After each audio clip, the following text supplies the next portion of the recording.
কলকাতা পরে এবারে নজর রাখবো হাওড়ার দিকে। শরৎ চ্যাটার্জি রোডে হেলে পড়া বহুতলের হদিশ জানবো, এ নিয়ে সরাসরি কথা বলে সঙ্গে রয়েছে আমাদের প্রতিনিধি দেবব্রত ঘোষ। দেবব্রত, কি ছবি উঠে আসছে, কি পরিস্থিতি সেখানকার?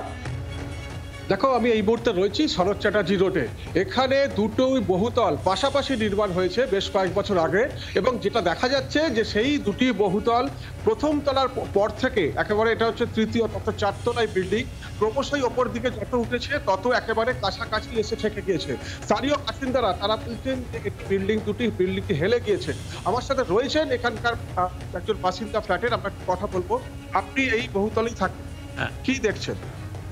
বহুতলের দুটো মাথার দিকটা আস্তে আস্তে হেলে যাচ্ছে, লক্ষ্য পাচ্ছি। আপনারা কি সাম্প্রতিক ঘটনা করতে তাকে আতঙ্কিত? কিছুটা হলে তো আপনারা প্রমোটারকে জানেন? ওনাকে মৌখিকভাবে জানানো হয়েছে। আমার সাথে রয়েছেন এই ওয়ার্ডের প্রাক্তন পুরপিতা শান্তনু বন্দ্যোপাধ্যায়, এবং তিনি বর্তমানে হাওড়া পুরসভার বোর্ড অফ অ্যাডমিনিস্ট্রেটর, তিনি কিন্তু একজন সদস্য। যখন এই পূজা হয়, আপনি আমাদের সাথে এখন রয়েছেন, তখন তো আপনি দেখেছেন যে এই অবস্থা, আপনি কি ব্যবস্থা নিয়েছিলেন? প্রথম যখন কনস্ট্রাকশন শুরু হয় তখন এটা ছিল না।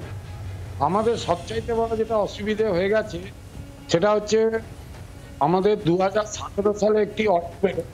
এই অর্ডার পর কাউন্সিলরদের হাতে কোনো প্ল্যান স্যাংশনের কোনো সিগনেচার লাগে না, ইলেকট্রিশিয়ানের কলের লাইন ইত্যাদি কোনো ব্যাপারেই কাউন্সিলর আর কোনো সিগনেচার লাগে না। আচ্ছা, এই বহুতল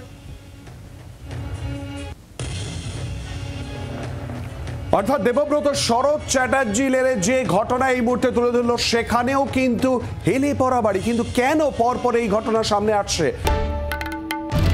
বাংলার আওয়াজ, বাঙালির আবেগ, জি 24 ঘন্টা।